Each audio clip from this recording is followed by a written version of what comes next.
Hello viewer, there is an adjustment tool, colors. I will go with that feature. Next we will use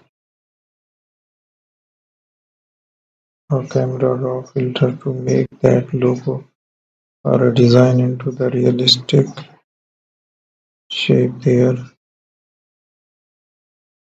Add some clarity, vibrance, saturation. So that's the blacks. Add a paints there. There we have some designs.